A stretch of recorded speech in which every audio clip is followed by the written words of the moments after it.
오늘은 주기도 7번째 기도 내용이고 또 주기도의 마지막 기도인 악에서 구하옵소서라고 하는 내용을 가지고 말씀을 전하겠습니다. 말씀 전하기에 앞서서 우리가 주기도를 지금까지 8주 했거든요. 대단한 겁니다. 8주를 같은 본문을 읽고 설교를 한다는 것도 대단하지만 들으시는 여러분도 훌륭하십니다. 그래서 지난 한 주간 기도하면서 마음에 우리 성도들에게 좀 보너스를 드려야겠다. 나름대로 생각이 돼가지고 가던 길을 좀 멈추고 외출을 좀 가도록 하겠습니다. 다음 주부터 성경 곳곳에 등장하고 있는 하나님의 이름이 있습니다. 엘로힘이라든가 또 엘샤다이라든가 다양한 하나님의 이름들이 굉장히 많이 나오는데 그 하나님의 이름들 하나하나를 좀 설교를 하면서 우리 하나님이 어떤 분이신지 그런 것들을 알아가는 것도 우리의 신앙에 굉장히 도움이 되고 득이 된다라고 생각이 좀 들었어요. 그래서 다음 주부터는 마태복음 좀 멈추고 성경 전체를 속에서 등장하는 하나님의 이름들을 찾아서 설교를 할 예정이고 대략 한 3개월 정도 잡고 있습니다. 그 정도로 많으니까 우리가 함께 다음 주부터는 또 특별한 예배를 드려줄 수 있기를 소망하는 마음으로 기도해 주시기 바랍니다. 어쨌든 오늘은 7번째 내용은 악에서 구하시옵소서라고 하는 겁니다. 먼저 우리가 악이라는 것에 대한 정의가 먼저 좀 필요하다라는 생각이 들어가요. 이 악이라는 말이 헬라어로 포네로스라고 하는 단어를 쓰는데 이 단어가 두 가지로 번역을 한다는 거예요. 혹시 아시는 분은 아시겠지만 킹 제임스 버전이라 그래서 그 유럽 쪽에서 나온 영국에서 나온 번역, 이게 가장 성경의 영어 번역 중에서는 가장 전통적이고 가장 유명한 번역 중에 하나인데 거기에는 이 악을 그냥 악이라고 썼어요. 똑같이 우리하고. 근데 문제는 이 미국에서 나온 버전 중에 NIV라고 하는 버전이 있습니다. 지금 영어 성경 가지고 있는 분은 거기다가 다 NIV로 되어 있는 번역입니다. 그 번역에는 이 악을 뭐라고 번역했냐면 악한 자라고 해가지고 사람으로 썼단 말이에요. 그래서 이게 뭐냐면 사단이 된다 이겁니다. 그러니까 두 가지로 되는 거예요. 하나는 그냥 단순한 악 이런 개념이고 또 하나는 구체적으로 사단 이렇게 되어져 있는 거예요. 근데 이 두 개의 학설이 너무 팽팽한 거예요. 킹 제임스 버전이라는 것도 워낙 정통성과 역사성이 있는 번역이고 NIV라고 하는 것도 워낙 또 유명한 버전인데 이 두 가지가 치열하게 경쟁을 하고 있어가지고 이 둘 중에 하나를 선택해야 되는 저의 입장이 얼마나 곤란한지 아시겠죠. 그래서 기도하는 중에 이번에는 사단을 택했습니다. 이게 좀 더 제 생각에는 좀 맞겠다 생각이 들어서 이 사단을 택해서 오늘은 주기도의 마지막을 장식하려고 합니다. 그러니까 우리가 보는 주기도는 이렇게 결론이 되겠죠. 주님, 사단에게서 사단의 공격에서부터 우리를 좀 건져 주십시오 라고 하는 기도가 마지막 기도다라는 겁니다. 그럼 이제 그런 마음을 갖고 한번 좀 들어가 보겠습니다. 저희 집에 막내딸이 하나가 있는데 이 막내딸이 초등학교 시절에 저한테 와가지고 종종 신박한 얼굴로 묻는 질문이 하나가 있었어요. 그 질문이 뭐냐면 아빠, 사단이 정말 있어? 진짜로 있는 게 맞아? 얼마나 진지하게 질문을 하는지 그런 적이 있었어요. 그러니까 여러분도 한번 생각해 보시죠. 여러분에게 누가 물는다면은 뭐라고 대답을 하면 좋을까요? 대개의 분들은 이 땅에 성도만이 아니라 대개의 분들은 이 땅에 살아가는 분은 두 가지 정도로 답을 씁니다. 두 가지 정도로 쓰는데 그 첫째가 뭐냐면은 사단 존재 자체를요 부인하는 경우가 있습니다. 대개 불신자들이 그러겠죠. 부인하는데 뭐라고 부인하냐면 지금이 어느 때냐 이거지. 지금 21세기 아니냐. 인간이 달나라를 가고 더 멀리도 가는 이런 광명천지의 세상에 귀신이 어디 있고 사단이 어디 있고 마귀가 어디 있겠냐고. 이런 거는 고대인들이 악을 설명하려고 그러는데 사람이 악한 길을 가지면 안 된다. 이런 거를 설명하려고 만들어낸 개념이고 사상이고 철학이지 구체적으로 어떤 존재로서 형태를 가지고 있는 그런 사단은 있지 않고 귀신은 없다라고 이렇게 사단의 가치와 사단의 존재를 부인하거나 멸시하는 그런 경향을 갖고 있는 분들이 한편에 있습니다. 있는 건 사실이니까요. 또 한편에 있어요. 또 한편은 사단의 존재 자체를요 굉장히 높이 평가해주는 사람들이 있단 말이에요. 예를 들면 그런 거죠.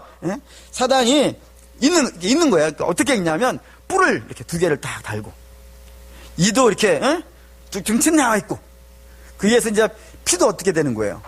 응? 뚝뚝뚝뚝 떨어지고. 그렇지 않습니까? 그래가지고 하나님은 빛의 세계를 주관하고 사단은요, 어둠의 세계를 주관해서 이 빛과 어둠이 싸우듯이 하나님과 사단이 이렇게 날마다 치열하게 싸우고 있다라고 이렇게 생각하는 분이 있어요. 그래서 사단을 어디까지 올려준 거예요? 하나님과 경쟁할 수 있는 하나님쯤으로 이렇게 올려주시는 분들이 있습니다. 근데 이렇게 하는 분들이 있어요. 익생이 있으니까. 여러분들은 어느 쪽에 쓰시겠습니까? 애매하죠.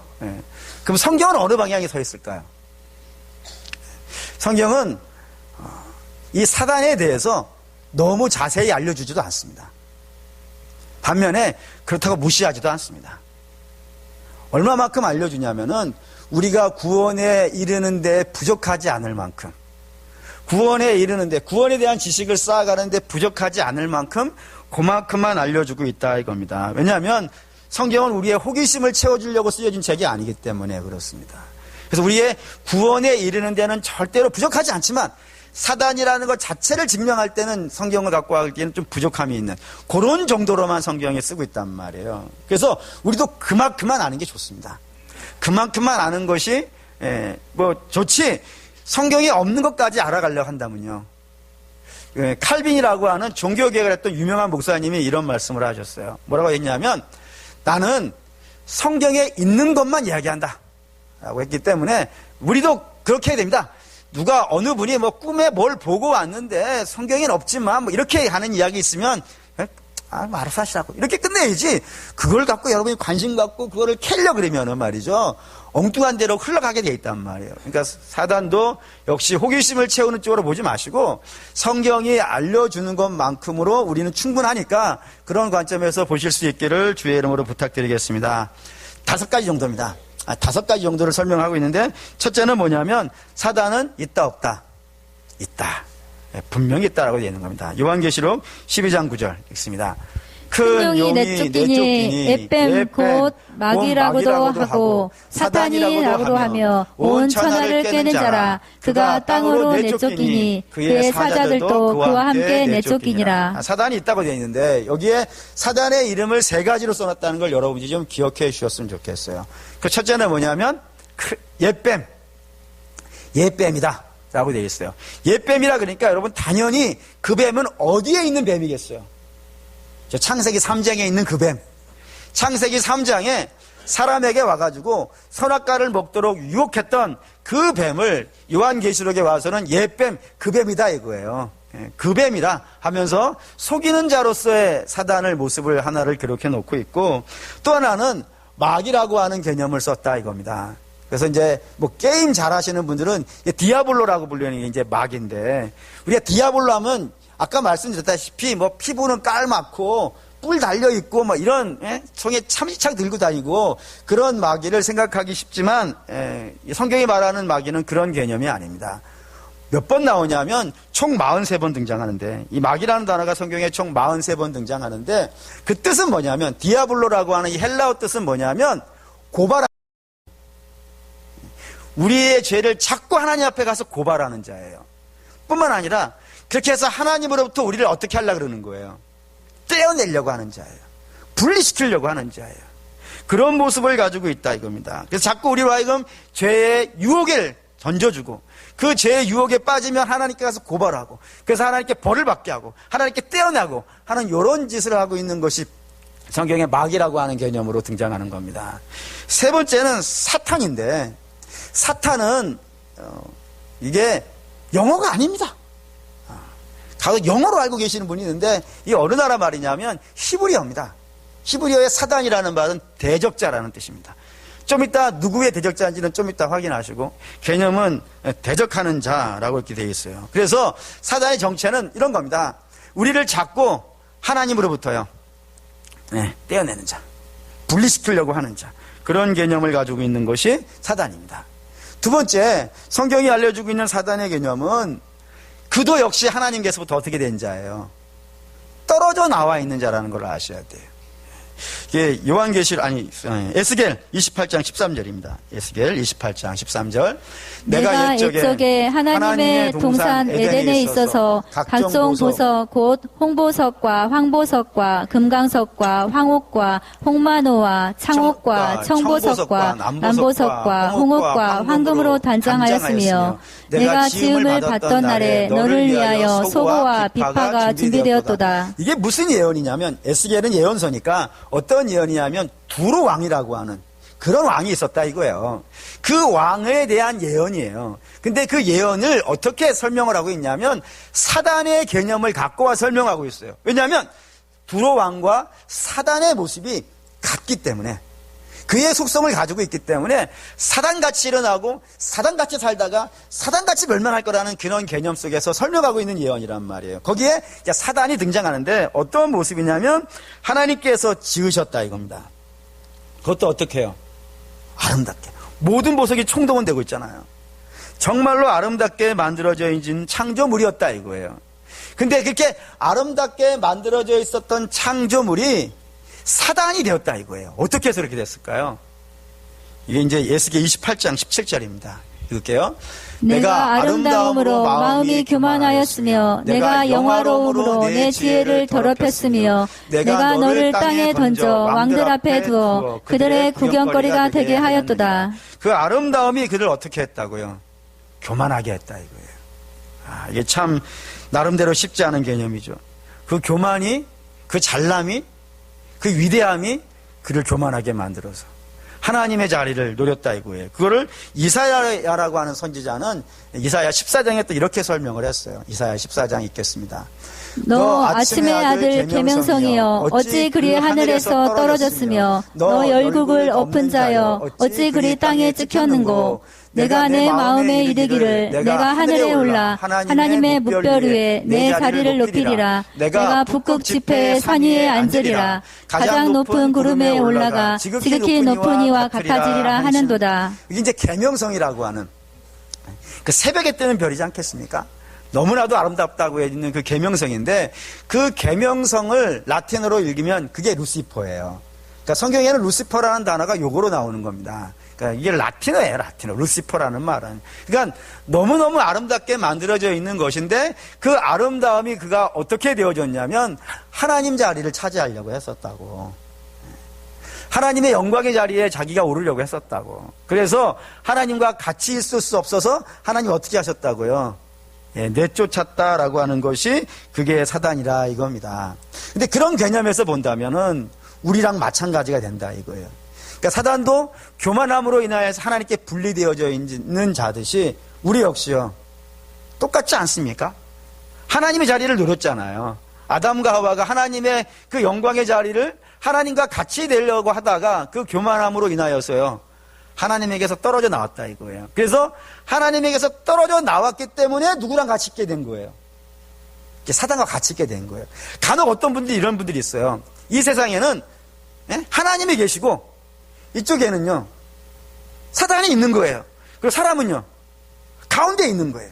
가운데 있어가지고 요리로 갈까 이렇게 따질 수 있는 사람이라고 생각하는데 그렇지 않습니다. 사람 딱 두 군데 중에 하나 있는 거예요. 하나는 어디예요? 하나님 안에, 또 하나는요 하나님 밖에. 이 두 개밖에 없어요. 주께서 이렇게 말씀하시죠. 너희는 어디에 거하라고요? 내 안에 거하라고. 내 안에 거해 있어야지. 성도는 하나님 안에 거해 있어야 되는 거예요. 하나님 밖에 있으면 누구랑 같이 있는 거예요? 사단과 같이 있는 거예요. 그런 개념을 가지고 있다 이겁니다. 그렇기 때문에 사단은 하나님 밖에 있는 자다라고 하는 것이라고요. 그리고 세 번째는 사단은 성경에 어떻게 표현되어져 있냐면 대단한 능력을 갖고 있는 자라고 되어 있어요. 이거 에스겔 28장 12절 읽을게요. 12절. 인자야 두로 왕을 위하여 슬픈 노래를 지어 그에게 이르기를 주 여호와의 말씀에 너는 완전한 도장이었고 지혜가 충족하며 온전히 아름다웠도다. 이렇게 되어 있어요. 그러니까 사단을 어떻게 설명하고 있냐면은 뭐 어려운 말 도장 있고 뭐 도장은 사실 이거예요. 이거 꽝꽝꽝 찍는 그 도장. 뭐 어려운 말로 있지만 한마디로 말씀드린다면 사단은 대단히 멋있다 이거예요. 그러니까 머리에 뿔 달고 나오지 않아요. 삼지창 들고 뿔 달고 피 흘리고 여러분에게 오면 어떻게 하겠어요, 여러분들이요? 도망가지고 같이 있겠어요? 그런 식으로 안 했어요. 대단히 아름다운 모습으로, 광명의 천사의 모습으로, 그런 모습으로 짜자잔 나타나가지고 우리를 자꾸 유혹한단 말이에요. 그런 모습을 가지고 있단 말입니다. 그리고 그렇게 아름다울 뿐만 아니라 또 하나가 있는 것이 뭐냐면 능력이요. 대단한 거예요. 어마어마한 능력을 가지고 있어요. 얼마나 그가 대단한 능력을 가지고 있냐면은 요한계시록 12장 15절 보이죠? 12장 12절 있습니다. 여자의 뒤에서 뱀이 그 입으로 물을 강같이 토하여 여자를 물에 떠내려가게 하려 하되, 그 입에서, 여자라는 것이 이제 하나님의 자녀, 교회, 교회 이렇게 생각하시면 되겠네. 그 교회를 떠내려가게 하기 위해서요, 물을 토해내더라 이거예요. 공격한다는 능력을 갖고 있어요. 대단한 공격 능력을 갖고 있어요. 그래서 이 공격 능력을 어떻게 발휘를 하냐면 두 가지로 발휘한다 이거예요. 두 가지로. 그게 이제 요한계시록 13장에 등장하는 이야기예요. 그러니까 사단이, 용이 옛뱀이고 마귀고 사단이 이 땅에서 교회를 공격하기 위해서, 성도를 공격하기 위해서 두 가지를 세운다 이거예요. 두 가지를. 하나는 바다에서 올라오는 짐승이 하나가 있는 거예요. 한번 볼까요? 요한계시록 13장 2절입니다. 읽을게요. 내가 본 짐승은 표범과 비슷하고 그 발은 곰에 발 같고 그 입은 사자의 입 같은데 용이 자기의 능력과 보좌와 큰 권세를 그에게 주었더라. 용이, 사단이 그에게 권세를 줬는데 표범 같고 곰 같고 사자 같고 이렇게 쓴단 말이에요. 이렇게 쓰면 다 뭐가 되냐면 다 이 땅에 등장한 하나님의 교회를 공격한 대적자들이에요. 예를 들어 다니엘서라고 하는 책이 있는데 거기에 다니엘이 큰 신상을 봐요. 그 신상에 사자가 나오고 표범이 나오고 곰이 나오고 막 그래요. 이게 다 뭐냐면 이스라엘이라고 하는 하나님의 교회를 공격하고 핍박했던 이 세상에 등장한 악한 정권이라고 생각하시면 돼요. 그러니까 이거 다 여기다 붙이면 돼요. 예를 들어 수많은 우리 조국의 수많은 믿음의 성도를 그 한강 절도산 위에서 2,000명인가를 목을 쳤던 흥선대원군도 여기 들어갈 수 있는 거예요. 히틀러도 마찬가지고, 스탈린도 마찬가지고, 김일성도 마찬가지고, 이런 식으로 하나님의 교회를 핍박하고 공격했던 모든 이 세상에 등장한 악한 정권은 다 바다에서 올라온 짐승, 이렇게 이해하시면 되는 거예요. 근데 바다에서 올라오는 짐승만 있는 게 아니라 또 하나를 올리는데 땅에서 올라오는 짐승이 있다 이거예요. 그거 보시죠. 요한계시록 13장 11절에서 12절 있습니다. 내가 봄에 또 다른 짐승이 땅에서 올라오니 어린 양같이 두 뿔이 있고 용처럼 말을 하더라. 그가 먼저 나온 짐승의 모든 권세를 그 앞에서 행하고 땅과 땅에 사는 자들을 처음 짐승에게 경배하게 하니 곧 죽게 되었던 상처가 나은 자니라. 이게 뭐냐면 땅에서 올라오는 짐승은 뭐하고 있다고요? 말하는 자예요. 말하는 자. 그러니까 말한다는 건 뭐냐면 사람들에게 헛된 생각과 헛된 가치관과 헛된 사상과 헛된 철학을 알려주는 자라 이거예요. 그래서 우리는 원래 어디 가서 예배해야 되냐면 하나님께 가서 예배하는 게 맞죠. 하나님만 경배하고 하나님 말씀만 순종하고 살아가게 돼 있단 말이에요. 근데 그런 사람에게 자꾸 헛된 말을 하는 거예요. 어떻게 21세기 이러면서 어떻게 하나님만이 신일 수 있겠느냐. 이런 말도 있잖아요. 산에 올라가는 길이 이쪽에도 있고 이쪽에도 있고 해서 결국에는 꼭대기에 올라가면 마찬가지지 않느냐. 여러분 이건 반은 맞고 반은 틀려요. 어디는 맞아요? 산에 올라가는 건 그러지. 산에 올라가는 것은 1루트가 있고 2루트가 있고 3루트가 있는 거예요. 진리에 오르는 길은요 없는 거예요. 하나밖에. 그걸 구별해. 산에 올라가는 것과 하나님께 가는 게 어떻게 같을 수가 있어요? 이게 아멘이 안 되시나요? 그렇지 않습니까? 헛된 그런 사상들, 헛된 철학들, 이런 것들을 알려줘서 성도들로 하여금 하나님에게서부터요 벗어나게 하는 사상을 말하게 하는 모든 것들, 그런 것들이 땅에서 올라온 짐승이라 이거예요. 그러니 사단은 뭐를 하냐면 정권도 일으킬 수 있고요, 과학이나 사상도 만들어낼 수 있는 거예요. 철학도 만들어낼 수 있는 거예요.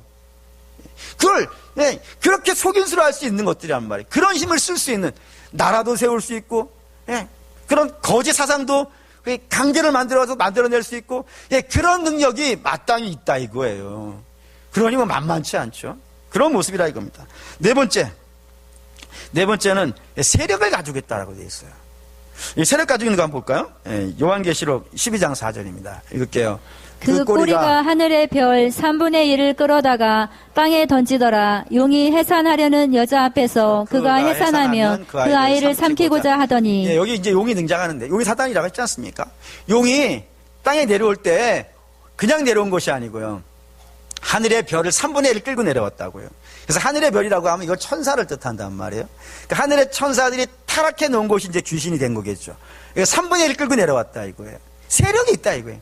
나라가 있고 그 영역이 있단 말이에요. 물론 다행히 3분의 1이 내려왔다는 건 3분의 2는 어디 있는 거예요?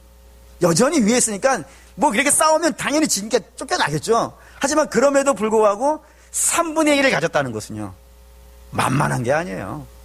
그 정도의 추종 세력이 있고, 나라가 있어요. 주께서도 바알세불에 나라가 있다 그랬단 말이에요. 그런 것이 있다는 거예요. 세력을 갖고 있어요. 혼자 다니지 않아요. 같이 하고 있고요. 다섯 번째는 그렇게 능력도 있고 세력도 있고 뭐 아름다움도 있고 여러 가지 뭐 그런 것도 있어요. 그 모든 것들을 갖고 결국에 하려고 하는 게 뭐라고요? 성도들을 공격하려 한다 이겁니다. 볼까요? 요한계시록 12장 17절 읽습니다. 용이 여자에게 분노하여 돌아가서 그 여자의 남은 자손 하나님의 계명을 지키며 예수의 증거를 가진 자들과 더불어 싸우려고 바다 모래 위에 서 있더라. 사단이 뭐 하려고 한다고요? 하나님을 대적하는 자가 아닌 거예요. 그건 하나님과 사단이, 뭐 하나님과 마귀가, 선과 악이 이렇게 치고받고 싸우는 건 어디에서 가능한 거예요? 영화에서 가능한 것이고, 사단을 대적자라 그랬는데 그 누구의 대적자냐면 여기 써 있지 않습니까? 하나님의 계명을 지키며 예수의 증거를 가진 자. 그게 누구예요? 교회이고 성도죠. 교회하고 성도의 대적자로 맞붙어 싸우려고 우리 앞에 있다 이겁니다. 그럼 왜 싸우려고 할까요? 우리 알다시피 여러분들 뭐 누차 엄청나게 많이 들으셨겠지만 한번 다시 정리해 보죠. 우리 원래 하나님 곁에 있었는데 분리되어져 나왔다 그랬어요. 죄로 인하여서. 그래서 사단 안에 영역 안에 있었고 사단이 지시하면 그 지시한 대로 살던 사람이었다 이거예요.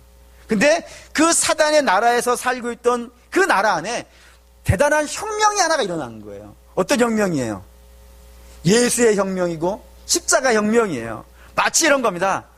이스라엘이 애굽에서 바로의 종살이 하고 있을 때 뭐 누구도 데려나갈 수 없는 그 종살이를 하고 있었을 때 모세가 들어오잖아요. 모세가 들어와 가지고 바로를 치지 않습니까? 바로를 치고 이스라엘을 끄집어내듯이 주께서 들어오셔 가지고 사단을 치셨다 이거예요. 사단을 치고 사단에게 묶여 있었던 자들을요 끄집어내신 거예요. 그래서 이스라엘이 출애굽을 하듯이 우리는 구원에 나온 거란 말이에요. 근데 우리 알다시피 그렇게 출애굽한 이스라엘을 바로가 그러면 안녕히 잘 가십시오 라고 잘 보내주던가요? 안 보내주잖아요. 여러분 믿음 생활 한번 시작해 보려고 하세요. 믿음 생활을 제대로 하지 못하는 것들이 수도 없이 생겨요. 평소에는 아무 연락 없었던 사람들이 막 연락 와요. 주일날 되면은. 안 그랬습니까? 그렇다니까요. 여러분 믿음으로 가려고 하면 갈등이 있는 거예요. 믿음이 없으니까 갈등이 없어요. 사단은 누구를 공격하냐면 자기 영역 안에 있는 사람을 공격할 이유가 없죠. 내버려두면 돼요. 거기는 어디를 공격해야 되는 거예요. 항상 잡아와야 되니까 다시 떠난 자들 잡아와야 된단 말이에요. 그러니까 우리가 믿음으로 살려고 하면 살려고 할수록 어쩌면 더 시련이 많을지도 모르겠고 은혜로 하려고 하면 하려고 할수록 더 복잡할 수도 있을지 모르겠어요. 어쨌든 그렇다 이겁니다. 잡아오려고 그런다고요. 그래서 끊임없이 그 싸움이 있을 수밖에 없는 그런 곳에 있더라 이겁니다. 그것이 이제 성경이 우리에게 알려주고 있는 사단의 정체이고 사단이 하는 일이라고 되어져 있다 이겁니다. 그렇기 때문에 이런 이야기를 들으면 이제 우리가 당연히 생각 들어가는 게 있어요. 그게 뭐냐면 하나님께서 사단 때문에 성도들이 힘든 거 아실 텐데 그럼에도 불구하고 사단을 내버려 두시는 이유는 뭘까요? 하고 물을 수 있지 않겠습니까?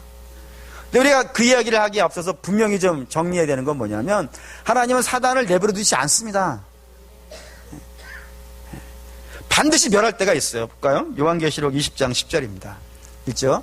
또 그들을 미혹하는 마귀가 불과 유황못에 던져지니 거기는 그 짐승과 거짓 선지자도 있어 세세토록 밤낮 괴로움을 받으리라. 예, 사단이 영원히 멸망할 때가 있다 이겁니다. 그게 이제 우리로 말하면 구원이 완성되어지는 때, 하나님 나라가 완전히 이곳에 임하는 때, 그럴 때 사단은 이제 영원한 불못 속에 던져지고 반드시 망할 날이 있습니다. 하지만 그 전까지는 제한적이지만 영향력을요 행사하더라 이겁니다.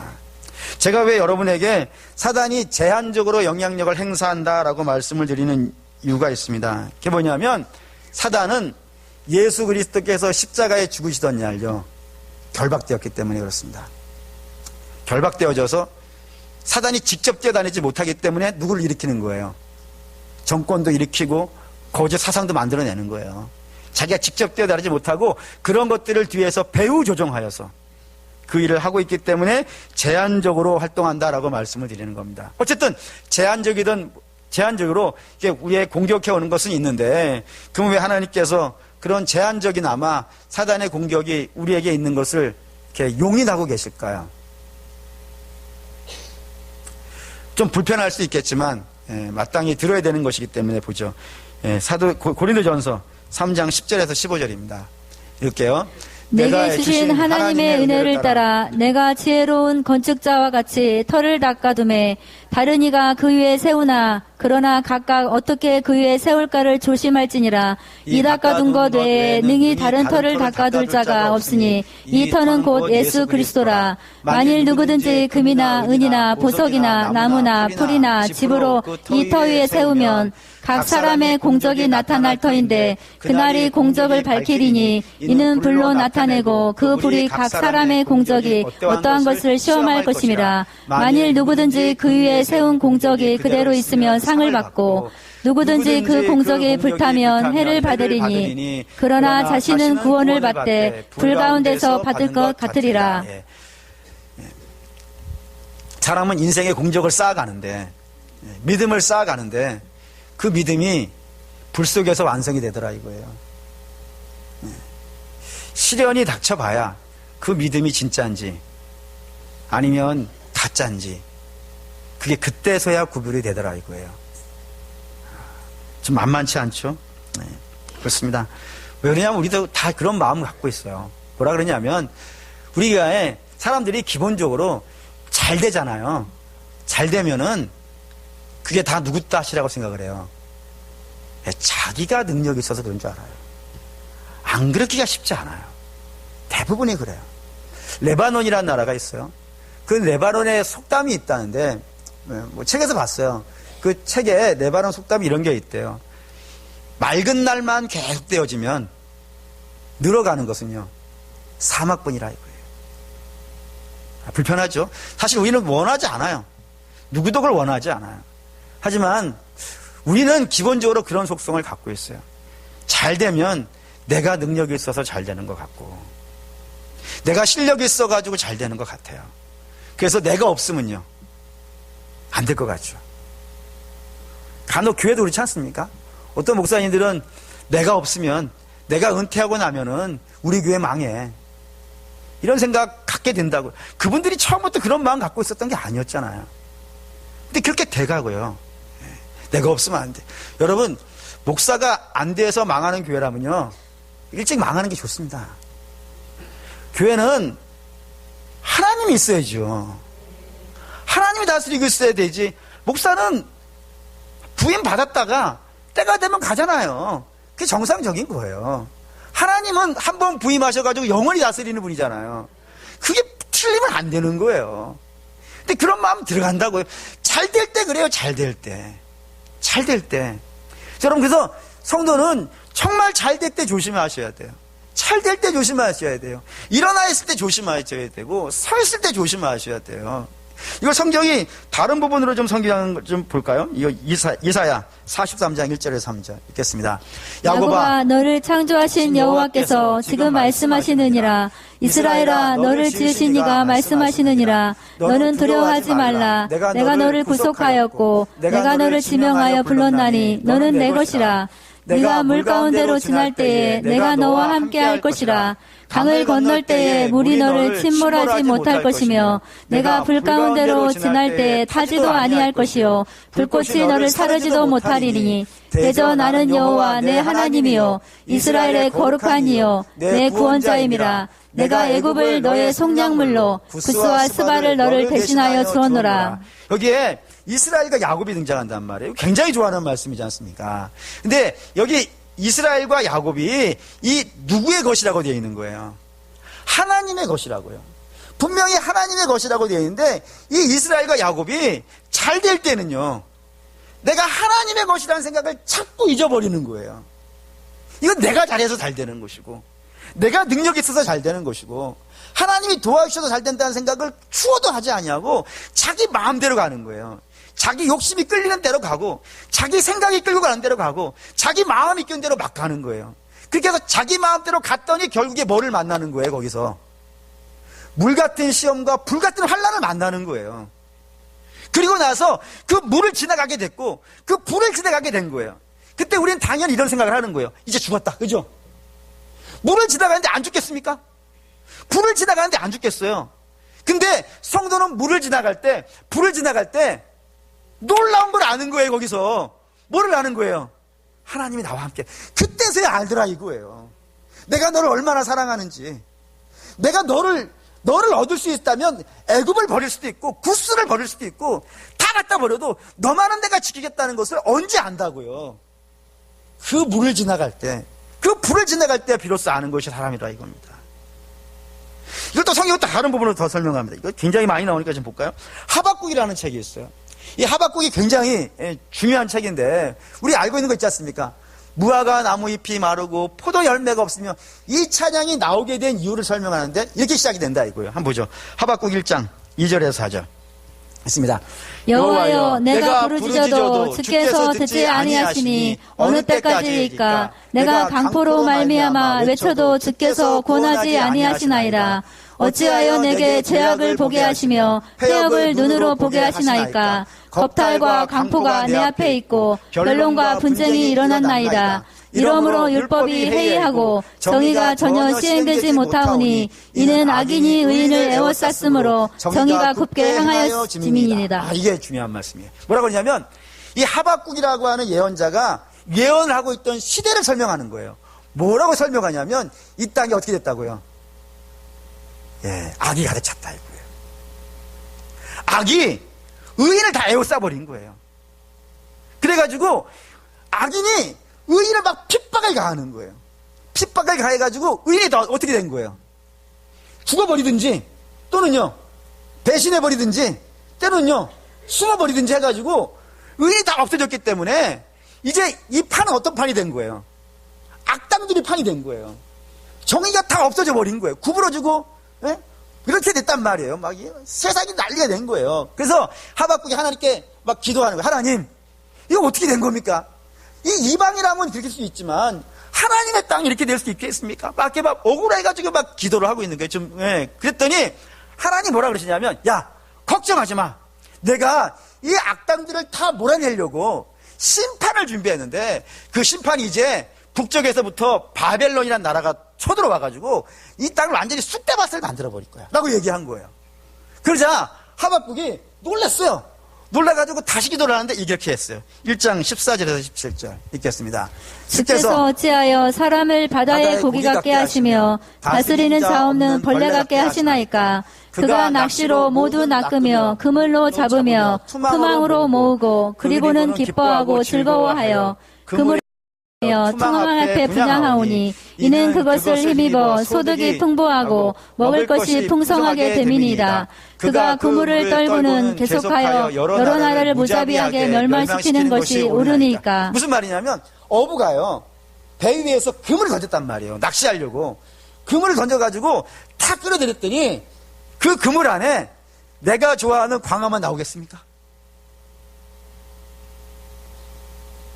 혹시 그런 방법이 있을까요? 목사님, 광어만 나오게 하는 방법이 있어요. 어떻게 하면 돼요? 광어만 넣어놓은 저수지에 가서 하면 돼요. 아니, 그렇게 말고 일반 바다에서 일반 금을 던졌단 말이에요. 그러면 거기에서 광어도 나오고 방어도 나오고, 자꾸 방어 생각나거든요. 농어도 나오고 도다리도 나오고 아는 새도 다 내봅시다. 갈치도 나오고 다 나올 것 아니겠어요? 그 얘기를 하고 있는 거예요. 하나님께서 그렇게 전쟁으로 다 쳐버리시면 악당만 죽겠습니까? 악당만 고난당하겠습니까? 하나님의 자녀라고 불리는 사람도 고난받는 것 아니겠습니까? 라고 이렇게 얘기를 하고 있다고요. 그래야 주께서 하신 유명한 말씀이 있어요. 그게 뭐냐면 하박국 2장 4절 있습니다.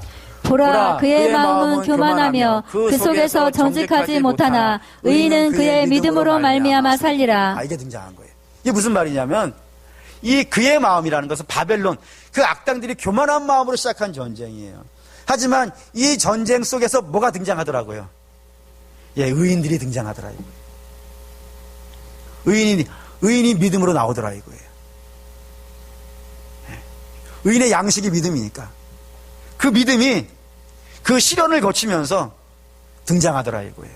다 죽었는 줄 알았는데 하박국 시대에 모든 의인이라고 하는 사람 다 죽었는 줄 알았더니 그 환난과 어려움들이 지나가고 있는 중이에요. 모두에게 다 지나가고 있는 거예요. 근데 그 지나가는 중에 하나님의 자녀들은요 거기에서 일어나더라 이거예요. 재에서 일어나더라 이거예요. 환난에서 일어나고 거기에서 막 빛을 드러내기 시작하더라고요. 닦으니까 막 더러움으로 묻어져 있었는데 그 시련이 이걸 닦아내니까 그 안에서 막 빛을 드러내기 시작하더라고요. 그리고 그렇게 의인들은 시련 속에서 믿음이 등장하는 반면에 그 악당들은요 다 없어지는 거예요.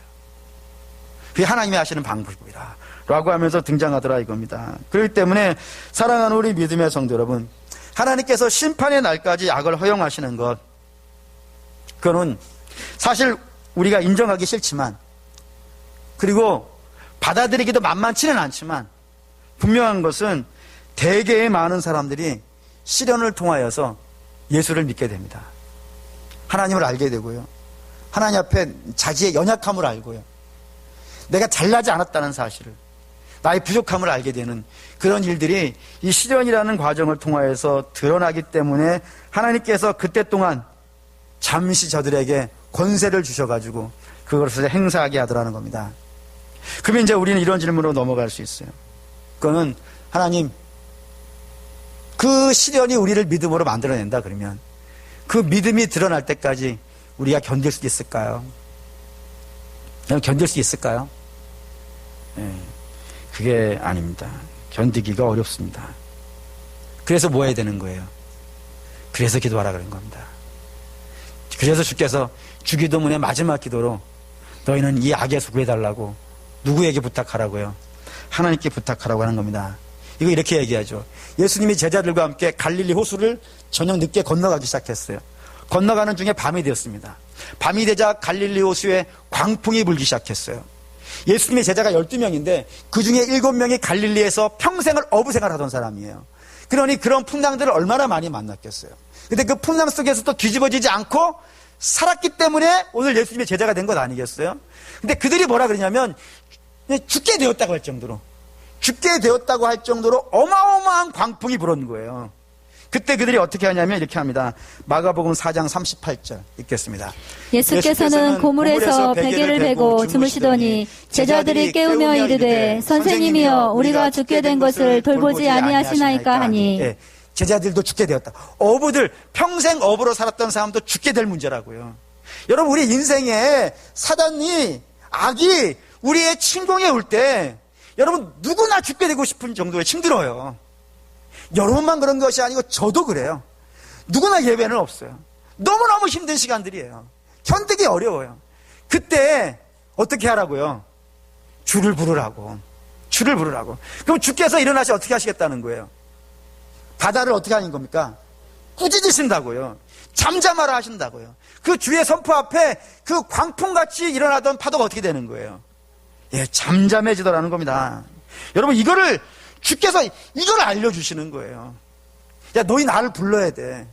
이 땅엔 어쩔 수 없이 하나님에게 분리되어져 있는 세상이고 사단이 있는 곳이고 공격하는 곳이야. 근데 하나님이 잠깐은 그들에게 권세를 주셨어. 그래서 그들이 공격할 수 있단 말이지. 근데 그 공격이 왔을 때 너희는 이기는 방법이 있다 이거예요. 마치 아기에게 엄마가 있듯이 우리에게는 예수 그리스도로 말미암아 하나님이 뭐 되신 분이에요? 아버지 되셨다니까요. 그 아버지를 부르라라고 했단 말이에요. 아버지를 부르라고 하신 이유는 뭐겠어요? 응답하시려고. 부르면 응답하시려고. 왜요? 우리 장로님 그런 기도하셨지만 우리가 하나님과의 관계가 있단 말이에요. 관계가. 그 관계가 있어야 돼요. 하나님과 우리가 날마다 예수 안에 있다는 게 그런 거예요. 우리가 예수 안에 있다는 것은 날마다 주님과 교통함이 있는 거예요. 그게 말씀으로 교통하는 것이고 기도로 교통하는 거예요. 그래서 우리 주님을 불러야 돼요. 스스로 내가 이길 수 있다 생각하지 마십시오. 간혹 이런 분들이 있어요. 사단이 어딨어? 설사 있다 하더라도 나 정도면 돼. 나는 충분히 이것들 이겨나갈 수 있어. 오라 그래봐. 내가 해결할 수 있어. 여러분 그런 마음 갖지 마세요. 누구도 이기지 못해요. 이 땅에 악인이라고 우리가 손꼽았던 사람들, 구체적으로 어떤 죄를 지은 사람도 엄마 뱃속에 태어날 때 죄인이라고 다 알고 나오던가요? 저는 법조인들 몇 명을 알아요. 그 법조인들 중에 꽤 많은 분들이 저한테 얘기하신 게 있어요. 그게 뭐냐면 이 잡혀오는 사람들 중에 목사님들 만만치 않게 많대요. 장로님들 만만치 않게 많대요. 성도들도 만만치 않게 많대요. 그분들이 나는 괜찮다라고 안 생각해 보신 분들이겠어요. 나는 예수 믿으니까 괜찮다. 나는 그냥 교회 다니니까 괜찮다. 이런 생각 하셨던 거 있잖아요. 있겠어요? 근데 안 괜찮아요, 여러분. 우리는 하나님께 도와달라고 부탁하면서 하나님과 날마다 교통 안에만 있어야 돼요. 그래서 주께서 이렇게 말씀하세요. 요한복음 17장 15절. 예수님의 마지막 기도거든요. 이거 한번 읽어보죠. 내가 비옵는 것은 그들을 세상에서 데려가시기를 위함이 아니요 다만 악에 빠지지 않게 보존하시기를 위함이니이다. 예수님도 어떻게 기도하시는 거예요? 이들이 악에 빠지지 않게 도와주십시오라고 하나님께 구체적으로 이 문제를 갖고 기도하시는 거예요. 그러니까 우리도 그래야 돼요, 여러분. 우리도 하나님께 도와달라고 하셔야 돼요. 구달라 하셔야 돼요. 사단은 어떻게든지 다시 하나님에서부터 우리를 떼어내가지고 자기 밑에 두려고 한단 말이에요. 근데 우리가 그들의 속아가지고, 그게 마땅히 맞을 것 같아가지고, 그들의 아름다움과 그 궤변에 속아가지고, 그 아름다운 겉모술수에 속아가지고, 다시 죄에 끌려가게 되어진다면, 그래서 은혜에서 벗어나게 되어진다면, 하나님이 당신의 자녀라면 언젠가는 데려오시겠지만, 그 올 때까지는요, 인생을 허비해야 되고요. 곤란과 어려움에 빠져야 되고요. 고통에 빠져야 되고요. 헛된 삶을 살 수밖에 없어요. 그 때문에 주께서 명령하시는 거예요. 이거는 명령이에요. 주기도문은 이렇게 한번 해봐 라고 하는 권유가 아니에요. 명령이에요. 악에서 구해달라고, 아버지께 도와달라고 요청하라. 이 명령이라고 하시는 거예요. 그리고 우리가 그 명령에 따라서 날마다 시도 때도 없이 하나님, 제가 이 악한 자의 유혹이 오고 있는데, 날마다 오고 있는데 그에 빠지지 않게 저를 좀 붙잡아 주시고, 제 발목이 넘어지지 않도록 반석 위에 좀 세워주시고, 바람이 불 때 쓸려가지 않냐도록 저를 좀 붙잡아 주십시오. 그렇게 기도하는 중에 하나님이 누군지를 알아요. 그리고 하나님이 그 문제에서 건져주실 거예요. 그렇게 하면서 걸어가는 거예요. 그렇게 인생의 문제를 하나하나 극복해 가면서 하나님 나라까지 가게 되어 있는 것이 성도라 이겁니다. 그렇기 때문에 사랑하는 우리 믿음의 성도 여러분, 내가 이겨갈 수 있다는 생각 버리시고, 나 정도면 충분할 거라는 생각 버리시고, 모든 문제, 특별히 여러분들을 어렵게 하는 모든 악의 문제를 가지고 하나님께 기도하셔서 하나님의 도움을 입어 살아가시는 저와 여러분 되시기를 주의 이름으로 축원합니다. 아멘.